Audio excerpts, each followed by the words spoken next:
Praise the lord. ఈ దిన వాగ్దానము. నేను మిమ్మల్ని గూర్చి ఉద్దేశించిన సంగతులను నేను ఎరుగుదును.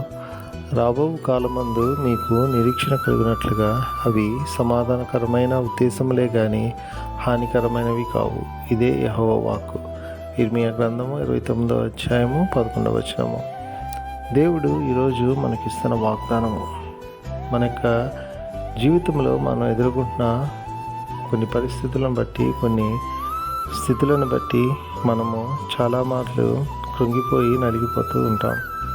కానీ దేవుడు ఈరోజు మనకిస్తున్న వాగ్దానము, మనం ఎదుర్కొన్న పరిస్థితులు, ప్రతి కష్టము, ప్రతి శ్రమ కూడా అది ఒక మేలు కొరకై మనకు ఒక నిరీక్షణ కలిగించే విధంగా మన జీవితంలో అది మనకి మంచి కోసమే దేవుడు ఉద్దేశించి మన జీవితంలో కొన్ని దేవుడు అనుమతిస్తారు.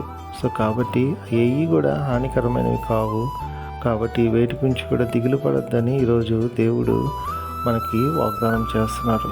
కాబట్టి ఆయన యొక్క వాగ్దానాన్ని చేతపట్టుకొని ఆయనలో ముందుకు సాగి, ఎప్పుడైతే దేవుడు మనల్ని ఆ యొక్క పరిస్థితుల నుంచి విడిపించి, మనల్ని ఆస్వాదించి, మనల్ని సమాధానపరిచి, మన జీవితంలో మనల్ని ముందుకు నడిపిస్తారో అప్పుడు మనము దేవుని యొక్క ప్రేమని మనం అర్థం చేసుకొని, దేనికోసము దేవుడు ఇవన్నీ అనుమతించారు అన్నది మనము అర్థం చేసుకోగలుగుతాం. కాబట్టి దేవుని సమయం వరకు దేవుని యొక్క మాట మీద, దేవుని యొక్క వాగ్దానం మీద నమ్మిక ఉంచి ఆయన వైపు చూస్తూ ఓపికగా మనం ముందుకు సాగిపోదాం.